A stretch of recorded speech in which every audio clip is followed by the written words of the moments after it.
नमस्कार दोस्तों, मेरा नाम रमेश प्रसाद स्निग्ध है और मैं एक मेंटर और मोटिवेशनल स्पीकर हूं। आज मैं पिछले वीडियो में मैंने अवचेतन मन के बारे में बताया था कि अवचेतन मन किस तरह से हमारे लिए काम करता है। और आज के वीडियो में ये जीत आपकी पुस्तक की 11वां पार्ट है। ये 11वां पार्ट समझ लीजिए, क्योंकि देखिए इतने सारे मैटर हैं इसमें कि एक पार्ट में पूरा नहीं किया जा सकता है, 1 2 3 4 में नहीं, क्योंकि इसमें सिर्फ समझिए कि एक एक शब्द इसका जो है करोड़ों का है। अगर जीवन में एक एक शब्द इसके अगर आप अपने उतार लेते हैं तो जीवन सफल हो जाएगा। देखिए, सचेत ढंग से प्रैक्टिस करने की ज़रूरत पड़ती है। अच्छी आदतें डालने का एक इस दिन का जो फार्मूला है, उस फार्मूला को कैसे हम अपना सकते हैं उसके बारे में आज हम बताएंगे। पहला नंबर है, एक ऐसी जगह पर जाइए जहां आपको कोई बाधा ना पहुंचाए। क्योंकि शांत चित्त होकर के ही अगर ऑटो सजेशन आप देते हैं तभी आपको उसका बेनिफिट मिलेगा। इसीलिए कहा जाता है ना कि पूजा पाठ ये शांति का चीज़ है, एकांत का चीज़ है। वैसे जगह जाइए जहाँ बिल्कुल शांत हो, चाहे नदी के किनारे जाएं या पार्क में, ऐसा जगह जाएं जहाँ शांत हो, या पहाड़ के झुरमुट में जाएं। आत्म सुझावों की एक लिस्ट बनाइए। ऑटो सजेशन क्या क्या हमें करना है, क्या क्या हमें देना, अपने आप को क्या क्या कहना है, उसका एक लिस्ट बनाइए। और वह सकारात्मक और वर्तमान काल में हो, जो भी चीज़ें हो वर्तमान। जैसे मैं एक तीव्र बुद्धि वाला व्यक्ति हूँ, तीव्र बुद्धि वाला व्यक्ति होऊंगा नहीं बोलना है, हूँ बोलना। मैं एक स्वस्थ व्यक्ति हूँ, मैं ईमानदार व्यक्ति हूँ, मैं धनवान व्यक्ति हूँ। ये ऑटो सजेशन है। ये लिस्ट बना लीजिए और उसको डेली प्रैक्टिस में लाइए। देखिए उसका इफ़ेक्ट आपको ज़रूर पड़ेगा। 21 दिन लगातार करके देखिए। आत्म सुझावों को दिन में कम से कम 2 बार दोहराइए। कम से कम एक बार सवेरे उठते ही करिए, फिर रात में सोते समय कीजिए। या एक आप लोग देखे होंगे, जानते होंगे, 369 का एक फार्मूला है। जो भी ऑटो सजेशन है, सवेरे 3 बार बोलिए उसको, दोपहर में 6 बार बोलिए और रात में 9 बार बोलिए। टेस्ला का नाम आप लोग सुने होंगे, जिन्होंने ये फार्मूला दिया था 369 का, जो कि वंडरफुल रहा है। जिन्होंने इसका इस्तेमाल किया है उसमें ड्रास्टिक चेंजेज आए हैं, डायनामिक परिवर्तन हुआ है उसके लाइफ में। सिर्फ आत्म सुझाव काम नहीं करेगा, इसके साथ ही कल्पना की भी ज़रूरत होगी, है ना। जैसे जो हम अपने अवचेतन मस्तिष्क को आदेश देते हैं, कल्पना करते हैं। कल्पना करना, क्योंकि चाहे हवाई जहाज़ हो या रेलवे गाड़ी हो या टेलीफोन हो या मोबाइल हो, इसका किसी ने कल्पना किया होगा। ATM मशीन हो, उसकी कल्पना की होगी। कंप्यूटर की कल्पना की गई होगी, तभी वह साकार रूप आज आपके सामने दिख रहा है। इसे लगातार 21 दिन तक दोहराइए, जब तक कि यह एक आदत न बन जाए। 1 टन सिद्धांत की तुलना में 1 औंस बहुत ही छोटा होता है। मात्रा काम की ज़्यादा कीमत होती है, फ्रेडरिक एंगल्स ने कहा था। जीवन के रास्तों पर लक्ष्य बनाइए। जो आपका उद्देश्य है, उद्देश्य निश्चित होना चाहिए। चलते हुए अपनी आंखें अपने लक्ष्य पर जमाए रहें। आम पर ध्यान दें, गुठली पर नहीं। ज्ञान आपको मंजिल तक पहुंचने में मदद करता है, बशर्ते कि आपको अपनी मंजिल का पता हो। अगर मंजिल पढ़ते जा रहे हैं, पढ़ते जाएं, किस लिए पढ़ रहे हैं, यह उद्देश्य आपके सामने हो रहा है, होना चाहिए। कमा रहे हैं, किस लिए कमा रहे हैं, इसका लक्ष्य आपके सामने होना चाहिए। अगर हम अपने मकसद पर ध्यान नहीं लगाएंगे तो अपने लक्ष्य को हासिल नहीं कर पाएंगे। इसीलिए अपने मकसद पर ध्यान लगाना एक मुश्किल काम है, मगर यह एक कल्प है जिसे सीखा जा सकता है। महान मस्तिष्क उद्देश्य से भरे होते हैं और अन्य लोगों के पास केवल इच्छाएं होती है। सिर्फ इच्छा रखना ज़रूरी नहीं है, आपका दिमाग भी उसके अनुसार काम करना चाहिए। वाशिंगटन इरविंग ने कहा था, सपने और सच्चाई इच्छाएं सिर्फ चाहत है। सपने देखना एक चाहत है, इच्छाएं एक चाहत है, लेकिन इसको साकार करना तभी आप साकार करेंगे जब आप मेहनत करें। चाहतों में मजबूती तब आती है जब ये इन बातों की बुनियाद पर टिकी होती है। पहला नंबर है दिशा, आपका डायरेक्शन सही होना चाहिए, समर्पण डेडिकेशन होना चाहिए, डिटर्मिनेशन दृढ़ निश्चय होना चाहिए, अनुशासन डिसिप्लिन होना चाहिए और डेडलाइंस समय सीमा होनी चाहिए। 5D का फार्मूला अपने जीवन में उतार लीजिए, जीवन आपका सफल हो जाएगा। यह मेरा दावा है और मेरा मानना है, आप ज़रूर सफल हो जाएंगे। अगर आपने कोई भी काम को करना है तो अगर आपकी जो चाहत है, आपका जो डिज़ायर है, उसको चाहतों में मजबूती तब आती है जब इन बातों की बुनियाद पर टिकी होती है।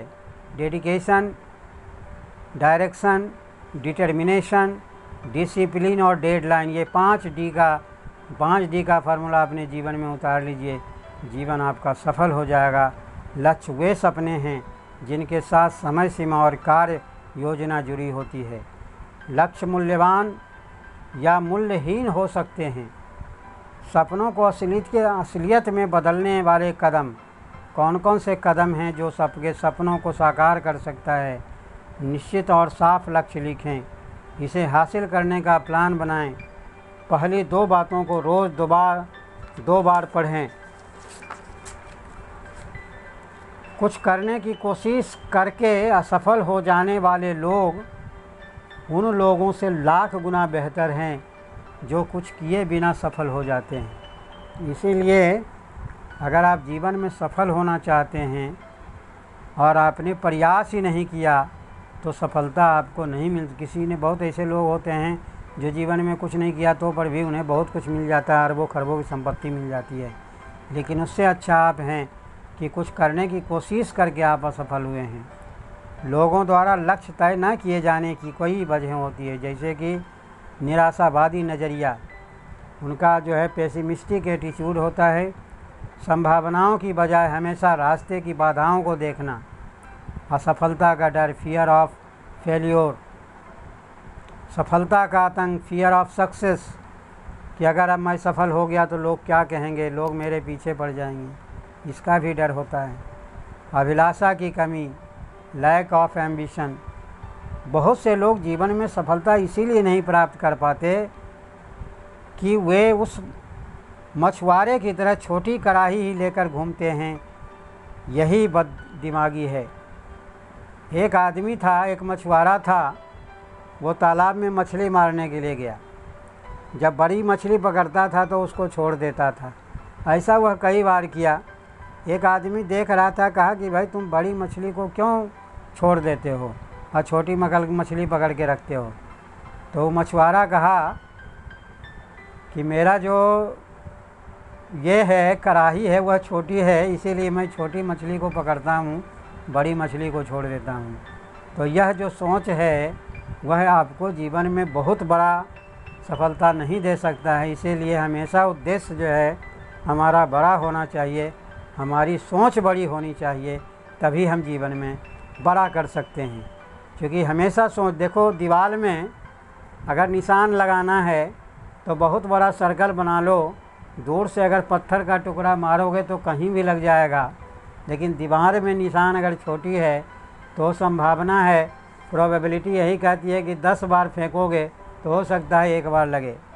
अस्वीकार किए जाने का डर, टालम मटोल करते हैं जो लोग जीवन में असफल होते हैं। घटिया दर्जे का आत्मसम्मान, लक्ष्य का महत्व न समझना, ignorance of the importance of goals, लक्ष्य तय करने का तरीका न जानना, कैसे लक्ष्य तय किया जाता है यह नहीं जानता। लक्ष्य चुस्त होना चाहिए, यानी स्मार्ट होना चाहिए। आप लोग जानते होंगे, कई वीडियो में आपने देखा होगा, स्मार्ट जो है यह 5 शब्द से, 5 वर्ड से बना, 5 अक्षर से बना है, 5 अल्फ़ाबेट लेटर से बना है। SMART। एस का मतलब होता है स्पेसिफिक, स्पष्ट होना चाहिए आपका लक्ष्य। मेजरेबल यानी मापा जाने योग होना चाहिए, मेजरेबल होना चाहिए। और अचीवेबल होना चाहिए, 1 फॉर अचीवेबल, हासिल करने योग। R फॉर रियलिस्टिक होना चाहिए, वास्तविक होना चाहिए। और T फॉर टाइम बाउंड होना चाहिए, कि समय के साथ समय सीमा का होना बहुत ज़रूरी है। अगर समय सीमा नहीं है तो जीवन आपका सफल नहीं हो सकता है। ज़िंदगी में लंबे कदम बढ़ाना भले मुश्किल हो, पर इंच इंच बढ़ना आसान है। लक्ष्य संतुलित होने चाहिए। अगर जीवन में आपका गोल मस्ट बी बैलेंस्ड है, तो हमारी ज़िंदगी एक पहिए की तरह है जिसमें 6 तीलियां लगी होती है। कौन कौन सी तीलियां होती है? इसमें एक तिल्ली भी टूट जाती है तो वो व्हील जो है कमज़ोर हो जाता है और बहुत लंबे रेस नहीं तय कर सकता है। देखो, पहला जो है तीली है पारिवारिक फैमिली, दूसरा है आर्थिक, तीसरा है शारीरिक, चौथा है मानसिक, पाँचवा है सामाजिक और छठा है आध्यात्मिक।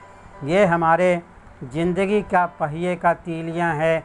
इसीलिए सभी को बढ़ा करके आपको चलना होगा। Family, financial, physical, mental, social और स्पिरिचुअल, ये 6 जो तीलियां हैं, यह ज़िंदगी को आपके गोल को निर्धारित करने में आपकी मदद करेगा। इसीलिए इनको संभाल करके रखना। सन 1923 में दुनिया में के सबसे अमीर व्यक्तियों में 8 लोग मिले। अंदाज़ा लगाया गया कि इनकी संपत्ति को जोड़कर अमेरिकी सरकार की उस समय की कुल संपत्ति से भी ज़्यादा थी।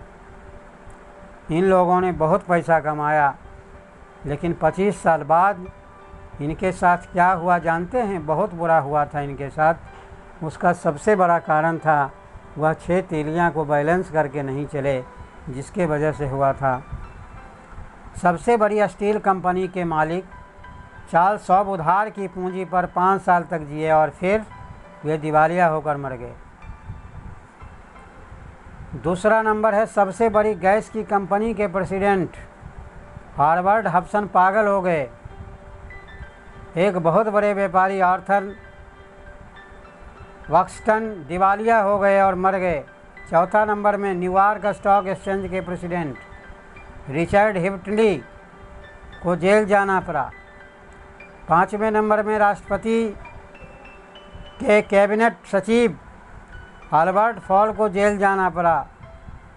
वॉल स्ट्रीट के सबसे बड़े सट्टेबाज जेसी लिवरमोर ने आत्महत्या कर ली। दुनिया के सबसे बड़ी एकाधिकार कंपनी के प्रेसिडेंट इवार कजर ने आत्महत्या कर ली। बैंक ऑफ इंटरनेशनल सेटलमेंट के प्रेसिडेंट लियोन फ्रेजर ने भी आत्महत्या कर ली थी। ऐसा क्यों हुआ था इनके साथ जीवन में? क्योंकि इन्होंने जो जीवन के पहिए की जो 6 तीलियां हैं उनको नहीं संभाल पाए। ये पैसा कमाने में तो माहिर थे, लेकिन यह भूल गए थे कि ज़िंदगी को कैसे बनाया जाए। दरअसल उन्होंने पैसा कमाने के लिए ज़िंदगी की बाकी 5 तीलियों की ज़रूरत को नज़रअंदाज कर दिया। इसी का नतीजा है कि इन सभी का पतन हुआ था, जो दुनिया के उस समय के बेताज बादशाह माने जाते थे। हमें 2 तरह की शिक्षा चाहिए। एक वह जो हमें रोजी रोटी कमाना सिखाए, दूसरी वह जो हमें जीने का ढंग सिखाए। संख्या नहीं गुण, क्वालिटी नॉट क्वांटिटी। परिवार के साथ संख्या था नहीं, बल्कि गुण का समय बिताना चाहिए था, जो वो नहीं बिता पाए थे। यानी अधिकतम समय नहीं, बल्कि बेहतर समय बितानी चाहिए। सेहत बहुत ज़रूरी है। अगर आपका हेल्थ है तो समझो कुछ भी कर सकते हो। पैसा कमाने के चक्कर में हम अपनी सेहत खो बैठते हैं, और खोई हुई सेहत को पाने के चक्कर में हम अपना पैसा, आदमी पैसा कमाने के चक्कर में हेल्थ बिगाड़ लेता है। पूरा पैसा होता है, फिर हेल्थ को सही करने में पैसा बिगाड़ लेता है। इसीलिए हमारा हेल्थ बचा रहे तो हम इस तरह से पैसा भी चला जाता है और सेहत भी जाती है। इसीलिए हेल्थ बचाना बहुत ज़रूरी है। सामाजिक दायित्व, पैसा कमाने के चक्कर में हम अपने सामाजिक दायित्व को नज़रअंदाज करते हैं और समाज में गिरावट आने देते हैं। हम यह नहीं सोचते हैं कि किसी दिन खुद भी इस हालत के शिकार बन जाएंगे। अपने लक्ष्यों को जांचें और परखें। Scrutinise your goals. जो इंसान किसी चीज़ पर निशाना ही नहीं लगाता, यह चुकेगा क्या? हमारे लक्ष्य इतने बड़े होने चाहिए कि हमें प्रेरणा दे सके, मगर असलियत से इतनी दूर भी न हो कि हम निराश हो जाएं। अगर मेरा लक्ष्य सेहतमंद बनना हो लेकिन जेब में पैसा नहीं है तो यह बिल्कुल साफ़ है, यह एक व्यवहारिक नहीं है। क्योंकि सेहतमंद बनने के लिए एक्सरसाइज करना ज़रूरी है, अच्छे खाना खाना भी ज़रूरी है, बैलेंस डाइट लेना भी ज़रूरी है। एक इंसान दुनिया में जितना चाहे धन कमा सकता है, लेकिन अगर वो अपनी सेहत और परिवार को खो देता है तो क्या उस धन की कोई कीमत है? नहीं कीमत है। इसलिए परिवार के साथ रहते हुए धन भी कमाइए, सेहत भी बचाइए। लक्ष्य हमारे जीवन के अर्थ देते हैं। यह सफलता की ओर कदम है। चांद बनने का लक्ष्य बनाइए। अगर आप चूक भी गए तो एक तारा तो बन ही जाएंगे। बाधाएं ऐसी डरावनी चीज़ें हैं जो लक्ष्य से आंखें हटने पर आपको दिखाती है। हेनरी फोर्ड ने कहा था।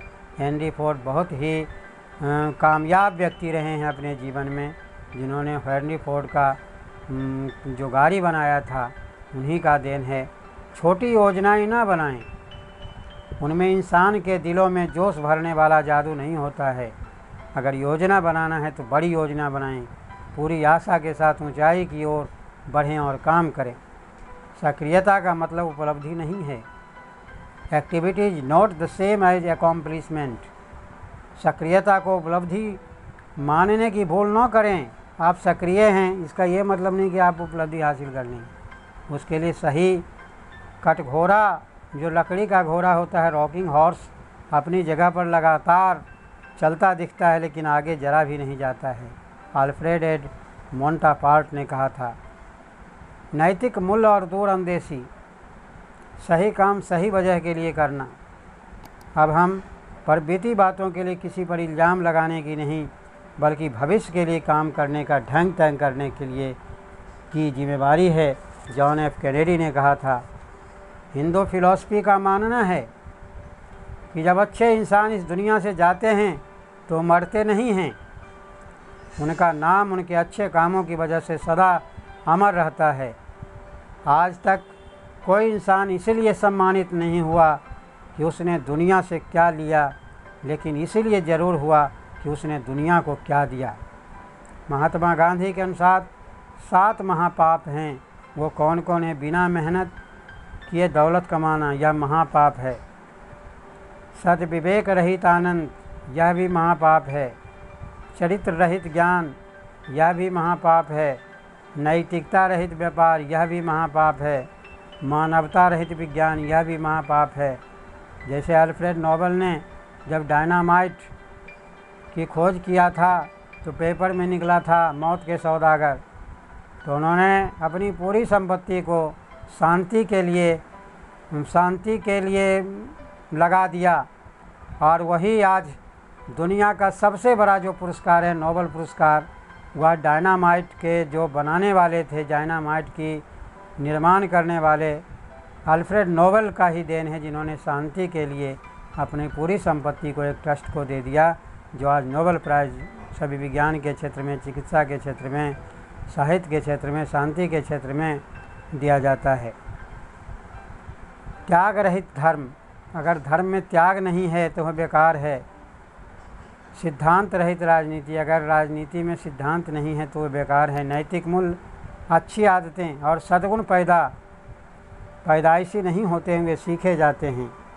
दुनिया की सबसे अच्छी और सबसे सुंदर चीज़ों का न तो देखा और न ही छुआ ही जा सकता है, उन्हें दिल से महसूस किया जा सकता है। मेहनत इंसान को पैसे की कीमत सिखाती है। अगर मेहनत करके तुम 10 रुपया भी लाते हो, 100 रुपया भी लाते हो, तो उसको खर्च करने में 10 बार सोचोगे। सच्चे जीवन मूल्य अमूल्य होते हैं। हर आदमी की एक कीमत होती है। कोई भी आदमी ऐसा नहीं कि जिसका कोई कीमत नहीं है। अच्छे चरित्र, निष्ठा और सही जीवन मूल्यों वाले लोग बिकाऊ नहीं होते हैं। पैसा खरीद सकता है हंसी, मगर खुशी नहीं। पैसा खरीद सकता है बिस्तर, मगर ज्ञान नहीं। पैसा एक घड़ी, मगर समय नहीं। साथी, मगर दोस्त नहीं। चमक दमक, मगर खूबसूरती नहीं। खाना, मगर भूख नहीं। मकान, मगर घर नहीं। दया, मगर सेहत नहीं। अंगूठी, मगर जीवन साथी नहीं। इसलिए मेरे प्यारे दोस्तों, पैसे के पीछे मत भागिए। उतना ही पैसा कमाइए जितने में आपका भी काम चल सके और आपके परिवार का, समाज का भी उसमें कुछ भला हो। इन्हीं शब्दों के साथ मैं वाणी को विराम देता हूँ। नेक्स्ट वीडियो के साथ फिर मिलेंगे। Thank you for watching this video.